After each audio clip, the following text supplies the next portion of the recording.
Welcome to the SkirtWork Podcast. Well, I'm Manda Milling.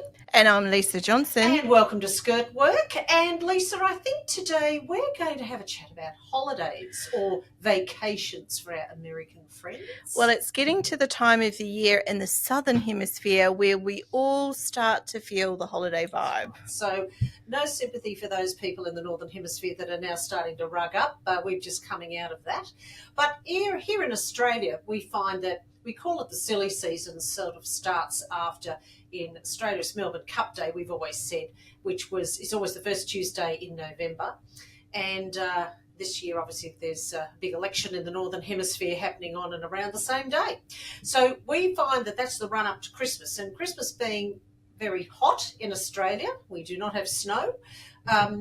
People take the opportunity, school holidays, the kids have about 6 weeks holidays, and the parents quite a lot of people then decide to have their holidays. Now that I don't have school-aged children, I'm very happy to work through to save my holidays when all the little darlings are back at school. So a lot of businesses close down. A lot then would say to, irrespective of whether people want to take leave or not, they take their leave. Being a recruitment business, people to people, thank you, our major sponsor, people to people stays open because there's still people working through Christmas, and temps, casuals need to be paid, of course, so there's always a bit of a skeleton staff. So that's it in a nutshell. And I'm about to go on a holiday, and so thought, well, let's have a chat about holidays and why they are important. Yeah, absolutely.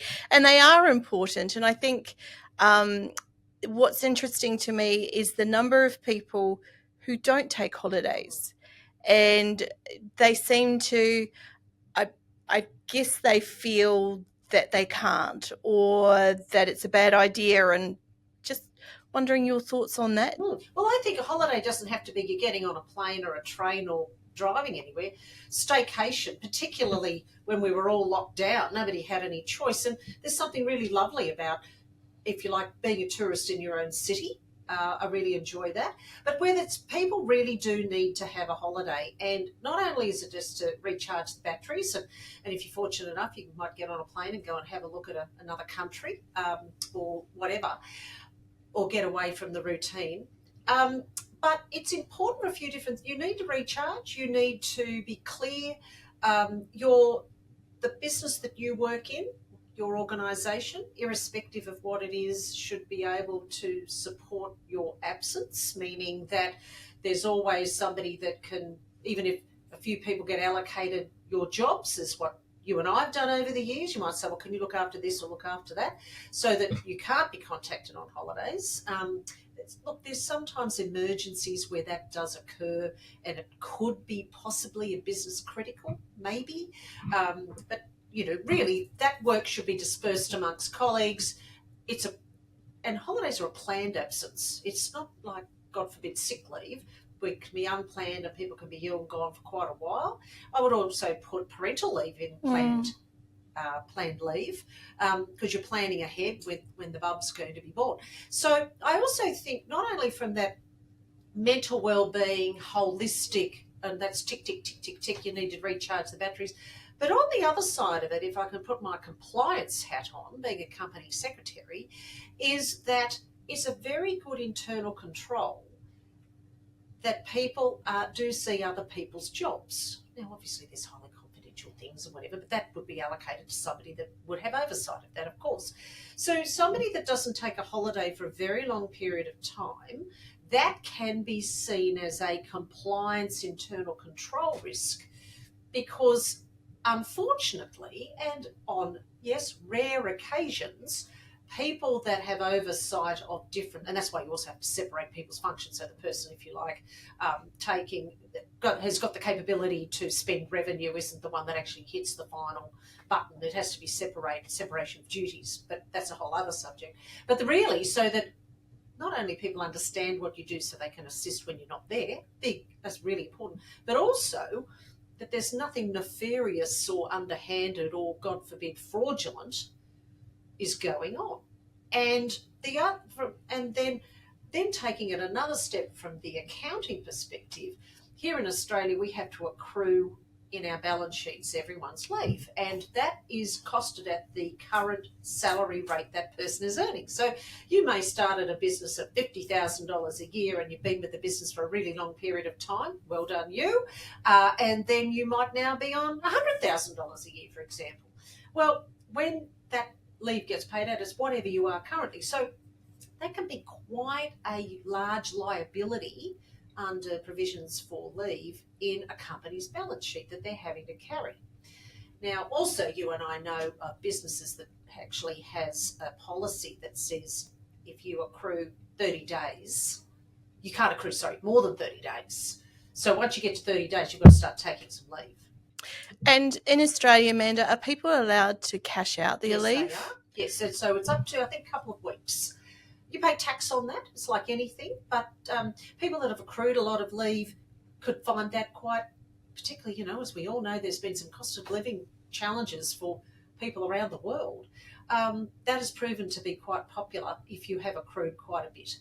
So I know that with the cash out, you're not allowed to go under a certain amount, but are you allowed to cash out everything above that? No, you can't cash out everything. I think it's a minimum of about 2 weeks, and I think typically what we've seen in business is that it's around 2 weeks people tend to cash out.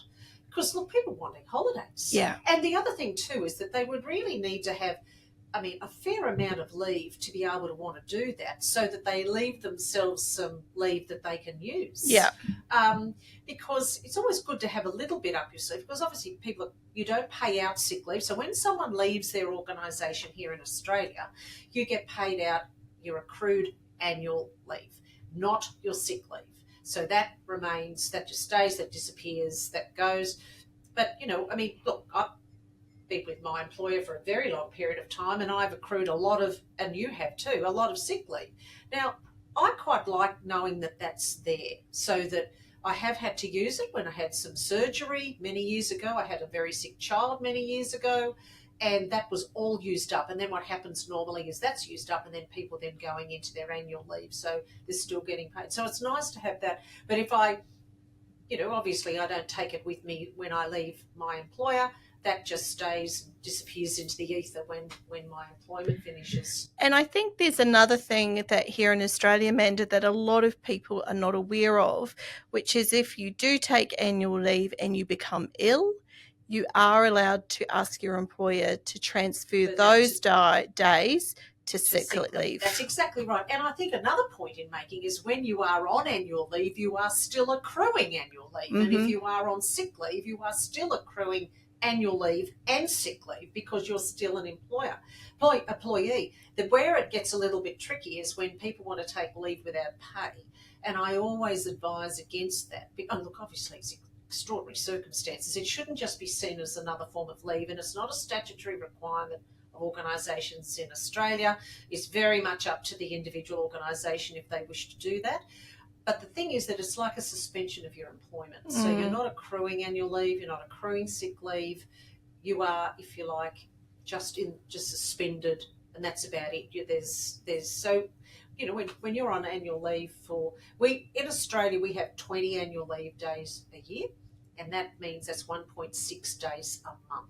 So if you take a month's annual leave, yes, that's a month's gone, but you've accrued 1.6. You've clawed some back anyway whilst you've been on leave. So it's a good idea. And with maternity, paternity leave, do you accrue annual leave while you're off on that kind of leave? Part of it you would. Okay. But when then, of course, you go into unpaid. So there's a statutory requirement for paid leave for parental leave in Australia, but then various organisations offer their own over and above so that you're not worse off. And that can be quite a means of attracting really good talent to your business by those kinds of, they normally have a qualifying period. So they might say, well, you're entitled to it after 12 months from statutory, but these really nice extra things can be after 2 years, for example. So, yes, but once the payments stop, you're in, once again, it's like a suspended employment. And if you were... And you have to have your job waiting for you when you come back. And here in Australia, because you're allowed to claim both the government parental subsidy and if your company offers it, their parental scheme at the same time. I know that some people choose to take their company entitlements over an extended time, like they'll take half of their month's salary. It's very much at the discretion of your employer. But in that time, does that mean that it also accrues their annual leave on a part-time basis? It would be, based on how you're getting paid. Yeah. That's right. Yeah. But once again, if you've got a very generous employer, they might say, well, look, you're really fundamental to this business. We absolutely want you back. So we're happy to keep you accruing at your top rate. I mean, it's a complete, and the majority of people taking that extended time are women, because they are still giving birth to the babies. Where that's what we see. But there is it's called parental leave, so that it can be mum or dad. So mum might have the bub, but then dad might be the one that becomes the primary caregiver. And it's all about the rules around who is the primary caregiver. So, we've had instances where I've seen, mum goes back to work and then dad becomes the primary, or the partner becomes the primary caregiver. And so obviously they then get whatever the benefits are in their organisation. Yep. And so if we just talked about leave for a moment and the benefits of taking leave, and I'm just thinking in my brain off the cuff here about why people would think that they can't take leave, because you will hear that. You'll hear, I don't have time. I don't have time to take annual leave. The business will fail without me. Yeah, I just can't take the annual leave because I don't have time. Do you agree, Manda, that people who are thinking that like that are probably dealing with quite a lot of stress? Like they feel they're in a stressful job because they can't take leave, and the fact that they don't take leave is is likely to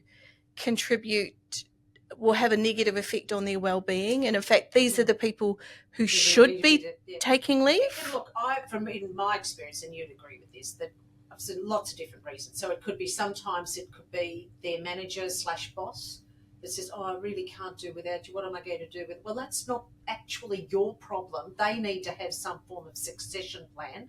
That would raise your anxiety that you can't go. Some people also don't want because when they come back, all of that backed up work is waiting for them.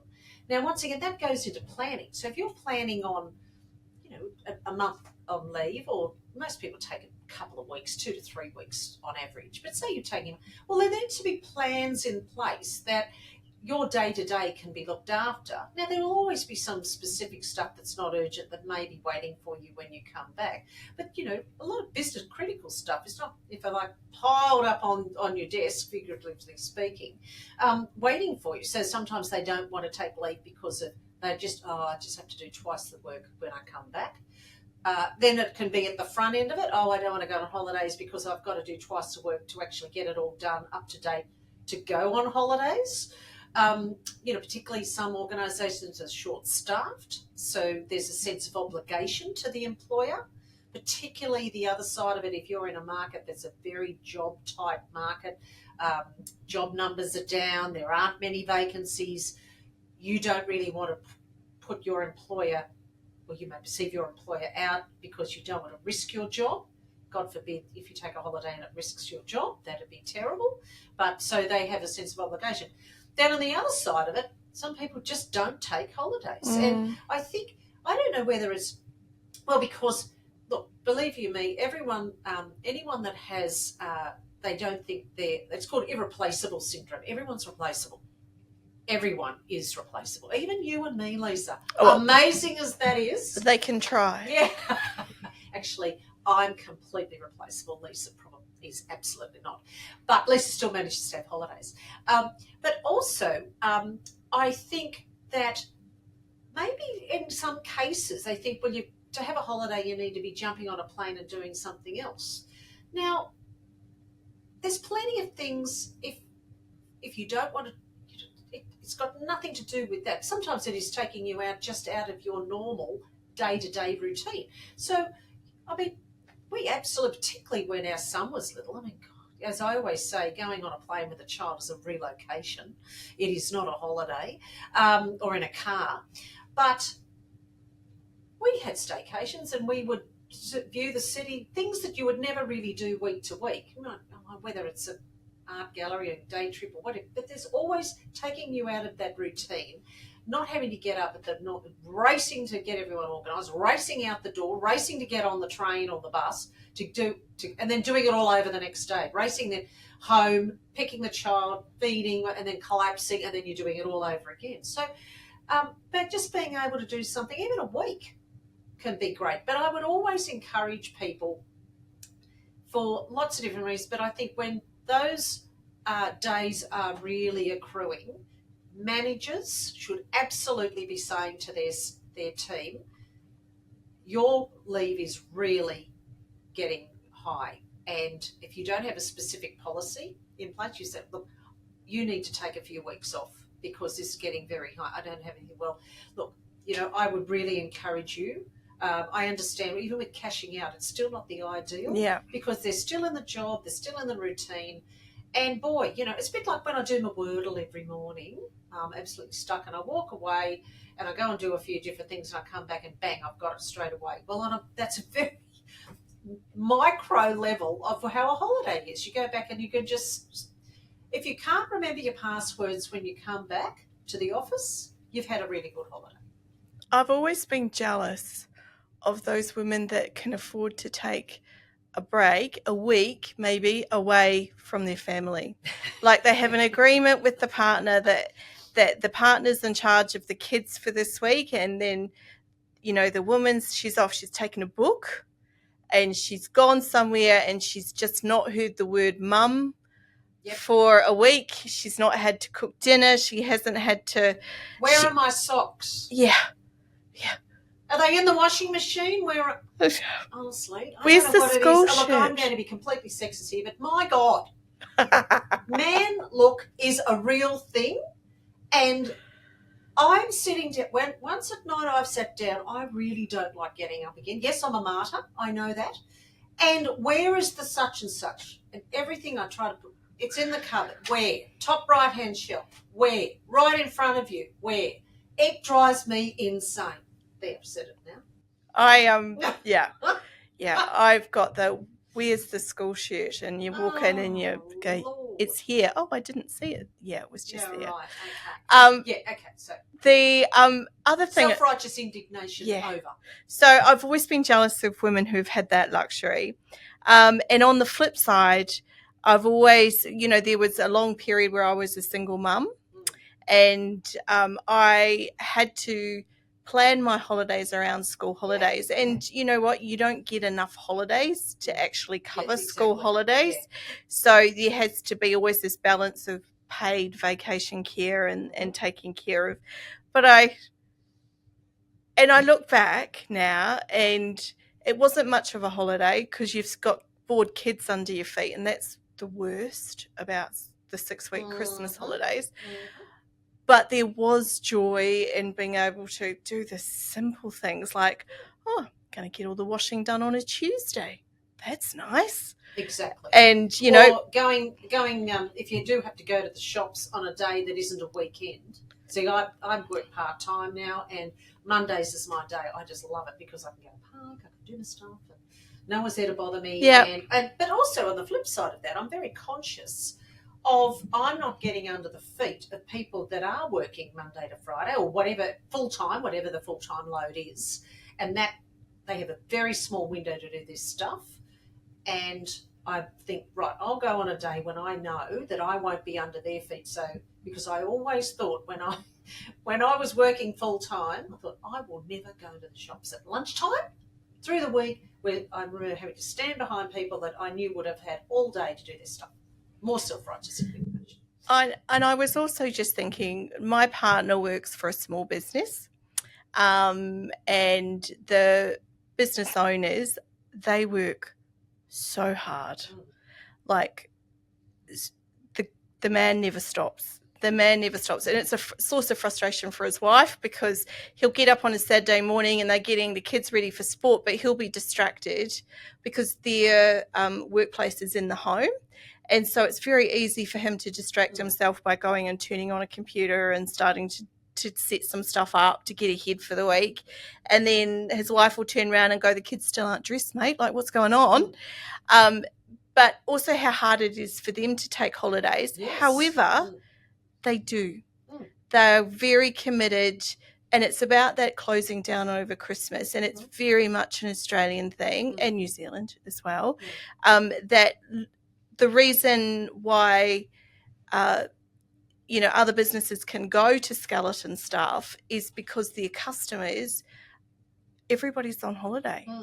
And that's the joy of the silly season and that Christmas period in Australia, is that all of a sudden the beaches are full of families, the parks are full of families. Unfortunately, there's a lot of traffic and you lose the will to live. But, there's lots of families at the zoos. There's, people doing stuff, and it's fabulous. And long may that continue. Well, it also extends, I should have mentioned, really, the month of January is kind of a lost month because there's a lot of big warehouses, big factories that close, but the majority of January, anybody in trades, quite often that's their big break for the year, and builders and chippies and sparkies, etc., brickies, they take pretty much most of January off. Now, they're still, and well, the last couple of years they probably haven't, is because there was a lot of that catch up after COVID and people doing stuff, but typically they are on leave quite a long period of time. Don't even try to get new telecommunications installed over that Christmas period. There is legitimately an embargo from the telco companies to say there will be no technicians. There'll be no technicians until the middle of January. No, that is absolutely true. And whilst that's painful, you have to understand people are entitled to leave. They are. And it's normally, and look, one thing about when you're wanting to take leave, you talk to your boss and talk to your manager, because the other side of it, which I don't like, is when people just put in their leave and that's it. They just expect that's going to be approved. I'm just putting that in.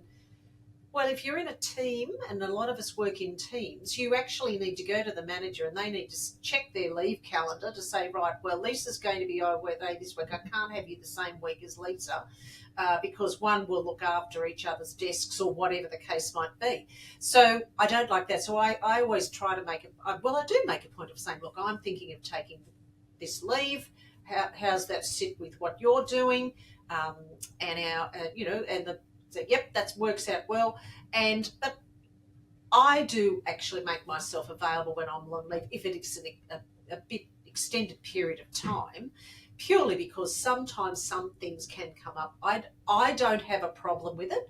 I'm not saying that's the same for everyone, but sometimes it can be a simple answer to a question that would save somebody a lot of time. And if that's the case, great. And then they can go off, and if they need to go and do something, somebody in the office in my absence can do it. And that's fine. So when we come back after our little break, Lisa, I thought let's be frivolous and talk about some of the best holidays we've been on.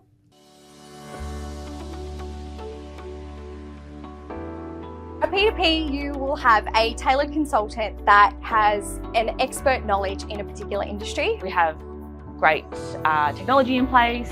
We have a really great relationships with lots of different clients and a lot of candidates in the market. We have specialist consultants within the team. Internationally recognised, so there is an opportunity to collaborate with many different branches. But from a proactive perspective, we are able to answer clients' needs. I'm really proud of what we stand for and how we operate. We always operate with integrity, professionalism, and we really pride ourselves on providing the best service to our client.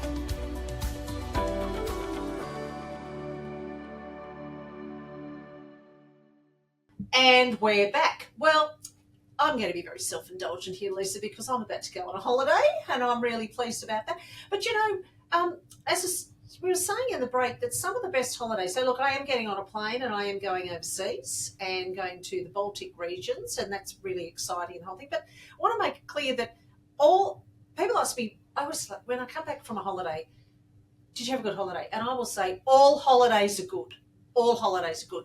So, yes, we're on a plane and that's exciting and that takes a bit of planning, and I believe in outsourcing, so I love travel agents because they just deal with all that stuff. But just a few months back, because we don't have a child at school anymore, we jumped in the car And we drove to Longreach because we'd never been there. And we thought, well, we can. And we weren't gone very long. I had a couple of days off work, I think, extended over the time. And we just viewed Airbnb or local pubs. We love local pubs. And so we just got in the car and off we went. And it was great. We didn't have to worry about, having passports or going through immigration and security. And I know that's a nice problem to have. But this was great. It was just... Look, in Australia, Longreach is in Queensland, and Lisa and I are here in Sydney, New South Wales. Well, it's like another country, and it's just great. Now, I'm from country New South Wales, but Longreach I think that trip we did about 3,500 kilometres round trip, and we went to towns we'd read about or heard about and we'd never been to. Longreach is cattle country. We got a big sky. We got a very big country, and that was great to see it. And we just took our time, and we didn't have any particular agenda, and we kind of switched around which town we were staying in on our way back, and we just ate it. I love going to pubs, love pub food, and there was some fantastic stuff. We had a ball. It was great. And also the weather. I would never recommend anyone do that in the summertime. It is just far too hot. So we did that in the autumn, and it was just coming into winter. It was great. Loved it. Yeah. And that's a good reminder that a holiday doesn't have to be a week. It can be a long weekend. Oh, without absolutely. It could be an extra long weekend. So why don't you tell us where you're off to, Lisa? Well, in October, I've been invited by a friend for a girls' weekend away to Narromine. Which is just about 30 minutes the other side of Dubbo, where I grew up.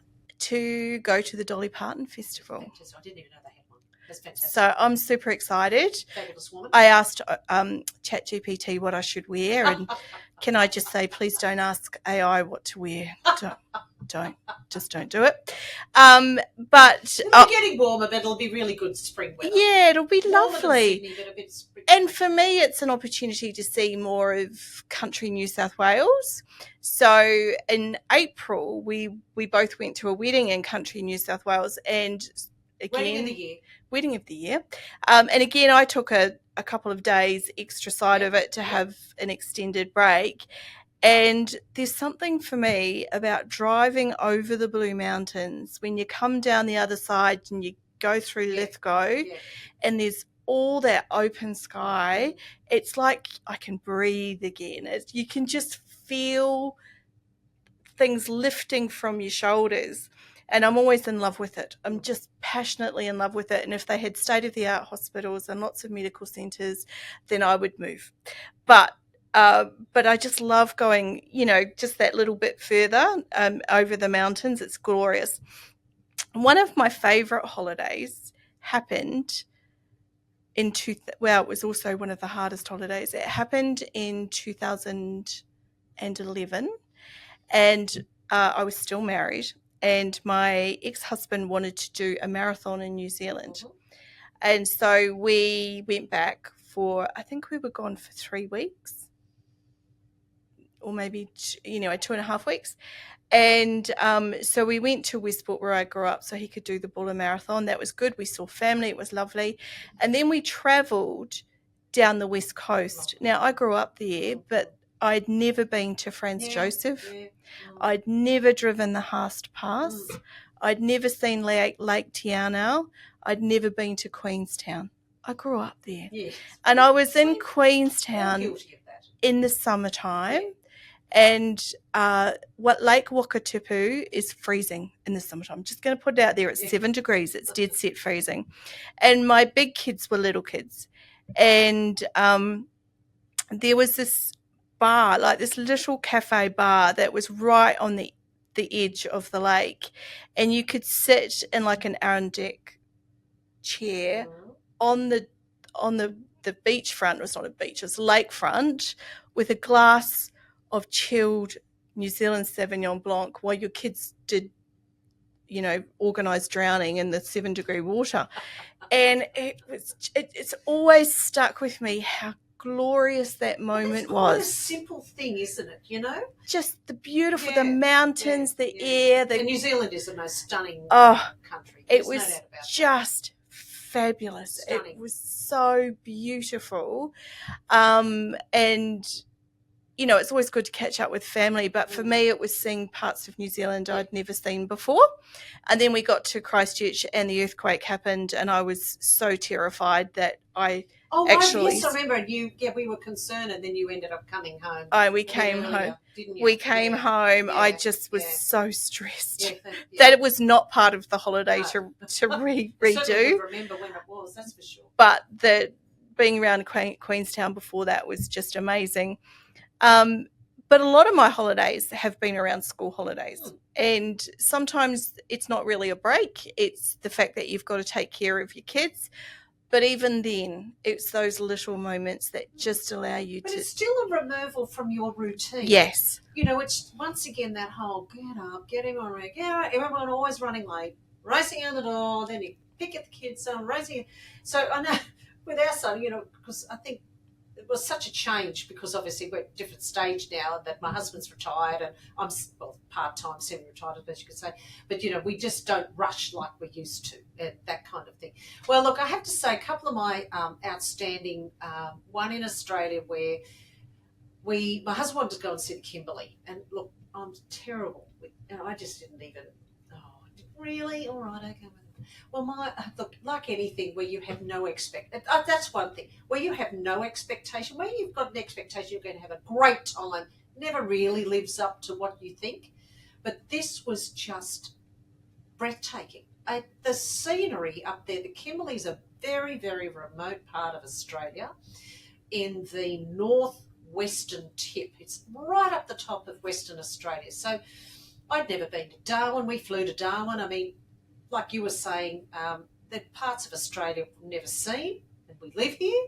And this Kimberley was just, there's nothing up there. It's all natural. And the reason is it's infested with crocodiles, so you can't go swimming unless you go above the tide line, and we had to climb up rocks to get there. And that's not to terrify anyone, but what it means is that it's not built out. A lot of Indigenous, there's a lot of different countries, a lot of Indigenous countries up there, and it is just utterly magnificent and breathtaking and everything. And if you can do it, we did it on a boat, but a lot of people drive. You've got all the grey nomads with their caravans and caravan parks and whatnot that they'll do over road. Really, it was just my most magnificent country that we have. And the other one was we took our son. We went on a safari in South Africa and Botswana, and that was just a bucket list, item list that we ticked off on the bucket list, and that was quite breathtaking. And we've ever since, interestingly, we went just before the borders closed. So we flew back into Sydney probably a matter of days before things really started to get serious with borders and being closed. And so the place where we went was called Mala Mala in South Africa. And they went to Mala Mala online because they had everything had to shut down right around the world, as we all know. And they had to shut down even though they had miles and miles and miles of space there. So they went and did their safaris online. And so we religiously watched it, and they still continue. That's 4.5 years ago, and they still do it. So you followed the lineage of maybe particular lion prides, and when all of a sudden there's been a change in the leader in that group, a lot of, obviously, lions are the big ticket item, but they will also talk about, there was one leopard female that the leopards, they're very, they really try to get, the lions are breeding really well, as are the elephants, but the leopards, they don't really have prides, and they are very nomadic and very much on their own. Well, it was interesting. One of their leading breeding females was killed and eaten by a pride of lions. So, they don't it's a private game park, but the cycle of life. But anyway, they continued with it online, and I'd highly recommend it. It's just terrific. It's called Mala Mala, Mala Game Reserve, and all the protection of the animals. And interestingly, they've done this since we were there, but rhino horn, obviously with poachers, and they've got armed guards on the perimeter, and that can be quite confronting, seeing guys with pretty serious weaponry on the edge for the poachers. But they've filed all the rhino horns down. So even when there's a male rhino fight for a female, at least it's a level playing field for them now. But they've had to do that so that they're not attractive to poachers, because obviously they've got a rhino breeding program, and we saw a baby when we were there. But when you're driving around, it's just it's really confronting, really massive animals. But you were saying, Lisa, that when you go to Dolly Parton Festival, one of the great things here in New South Wales, from my hometown, is the Western Plains Zoo. It's part of Taronga Zoo, which is here in Sydney, which I defy anyone to have the best views for a zoo in the world, because it's right on Sydney Harbour. But the Western Plains Zoo opened when I was still in high school in Dubbo, and people used to say they could hear the lions roar. I'm not quite sure that's true. But it's an open plain zoo. So you'll be sitting there looking and you'll think, my God, the lions are just... But no, they've got these massive moats around where they are. So there's no fences. It's just that... and they've got various breeding programs, and it's gone from strength to strength. And we did that when our son was about 10 or 11. And it's just such a... Maybe that's where the safari thing kicked in. We sort of went to the next one, but you're going to be doing that. Well, I highly recommend it. Well, wonderful. My partner and 7-year-old, who turns 7 tomorrow, are going to be Henry. They're going to be doing it. But I want to talk just a moment. You made me think of another holiday, and it's not mine. It was one that Craig did a long time before he and I met. And he has this magnificent car. It's a 1970 Holden Kingswood. It's a beautiful car. And he jumped in it and he decided to drive to see his friend in Perth. That's a very long drive for it's anyone a that's very, not very long drive. And he took his swag. So on the way, he would just pull over and sleep in his swag. And he said, you have not seen the sky until you're in the middle of nowhere in Australia and there's no light pollution, and you're lying there and you're looking up at just the sheer size of the universe. And he goes, it makes you feel very insignificant and really humbled. Yes. And it sticks in his mind as one of the most beautiful experiences that he had. And so I'm going to suggest to people who can do that, go for a drive. Yep. Go and see the sky. Or if they don't have a car that can do that, because you really need to be very careful about doing that kind of thing. Uluru was about 3 hours from Sydney. When we went there, we all said, why haven't we done this before? It's only 3 hours from Sydney. And Uluru is what people may know as Ayers Rock, but it's called Uluru. And similar, where you've got that open sky. You've got to be very, in my opinion, very careful what time of year you go. I would definitely not. I think September is probably one of the most popular months, but it can get very, very cold at night. But my God, it's very, very, very, very hot through the day.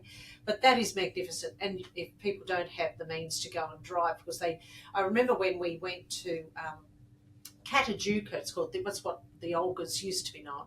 It's called Catajuca now. But there were big signs saying, beyond this sign, there's no water, there's no support, there's no this, no that. So you need to make sure you've got, I mean, we were just there on a little day trip going out there, and I thought, it was really confronting, because I thought you really need to be really juiced up. You need to really kit it out going across the Nullarbor. I'm always surprised at the number of road trains. Like, I'd never been there. Like, I'm going to be 100% never been near a road train in my life.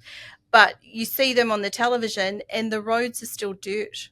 Like red roads. We had experience of that when we drove to Longreach in June. We had signs on the road saying they can be minimum 53 metres long. The roads, yes, we got some dirt road, but most of it was sealed. But there were some side roads, because we just didn't want to stick to the main road, so we wanted to go off piste. Our driveway would be wider. And so... but they would have a threshing machine that would have threshed all the... and the good thing is that there's a lot... We've had a lot of rain and it looked really great, but they'd have to do that. So what you would do, if you saw something coming, and even another car, but these things, you'd have to move over, well, we certainly did, moved over to the side, so you'd be off the road and wait for this thing, and, you'd be buffeted around. But when you overtook them, well, we only took them on the proper roads, if I could use that term, they are so long.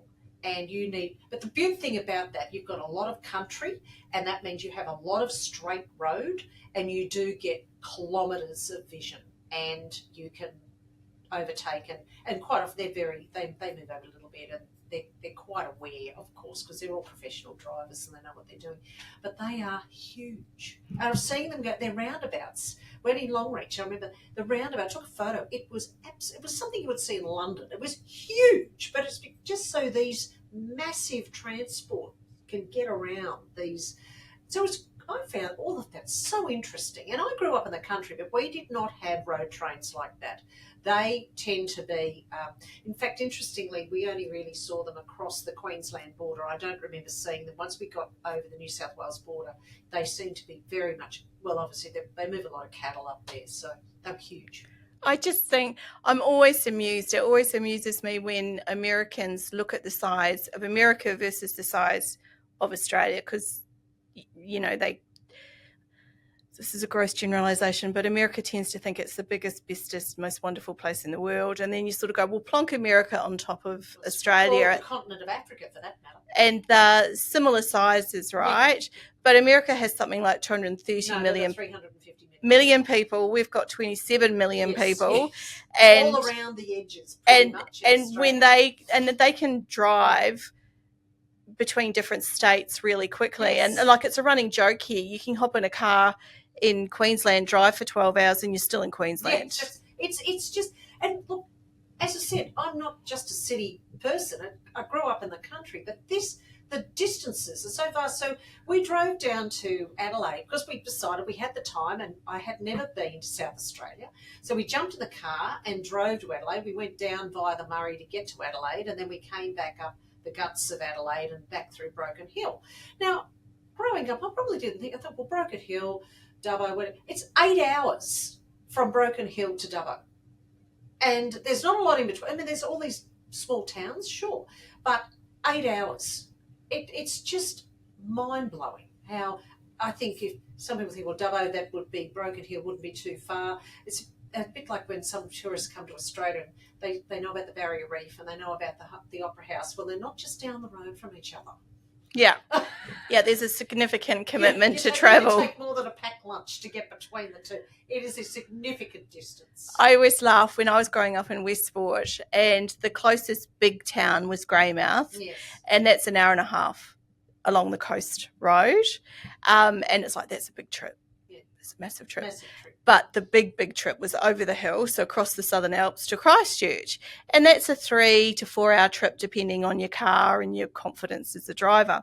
So it was like, for my dad, it would have been a 3 to 3.5 hour trip from Westport to Christchurch. So it's like you've embarked on going to Antarctica. It's this huge deal, right? Well, also, you don't have straight roads in New Zealand. No, there's a lot of car sickness on the way. You've got Alps and, well...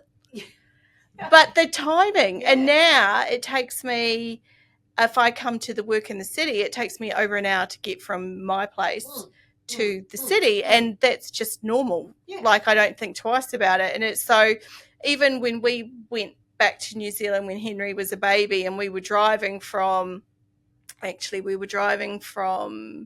Westport, I'd just say to Greymouth, it was more towards Hokitika, but we were driving and it's an hour and a half trip, and it's like you still see the Westport mentality, like, oh, that's a big trip, you have to be prepared, make sure you've got plenty of petrol. And we were like, oh, look at the ocean, it's beautiful, look at the scenery, oh, we're here. Like, it just felt like we'd only been on the road for 10 minutes. It didn't feel like... I'm going to wrap this conversation up by saying to our Northern Hemisphere friends who complain about flying for 2 or 3 hours to get anywhere, and I'm looking at you, United States and the UK, and we, to get anywhere, if I want to go to the UK or I want to go, well, even just, if you can fly directly to Los Angeles and San Francisco from Sydney, but it will take you 14 hours. And they just think, oh, it's such a long way. Or if we want to go to the UK, you've got to change planes, whether you go via Singapore, whether you go through the Middle East, the UAE, you have to change planes. So, 8 hours to Singapore and 12 to 13 hours to where if you're going to Helsinki, which is what we're going to do. But Helsinki or anywhere like that. So anyone complaining, if you want to go to a Scandinavian country from Sydney, it feels like you're just travelling for 3 days. So Australians are very used to travelling incredibly long distances, and you will get very short shrift from a New Zealander or an Australian if you complain about your 3-hour trip from, say, London to, Poland or something like that. Very short shrift, and you'll probably get laughed at. So on that very positive, happy note, I'm going to say happy holidays to me, and I hope all of you out there take a good break over Christmas. I'll be back in a few weeks. Lisa's going to be manning the microphones, maybe with special mystery guests, and I'll see you when I get back. See you, Manda. Bye. Bye. And of course, if you would like to listen to the SkirtWork podcast, you can find us anywhere where you get your podcasts. And you can also watch us on YouTube, heaven forbid. Lisa and I would much prefer this to be audio, but no, we're being videoed as well. So please subscribe, send us a comment. We would love to hear from you.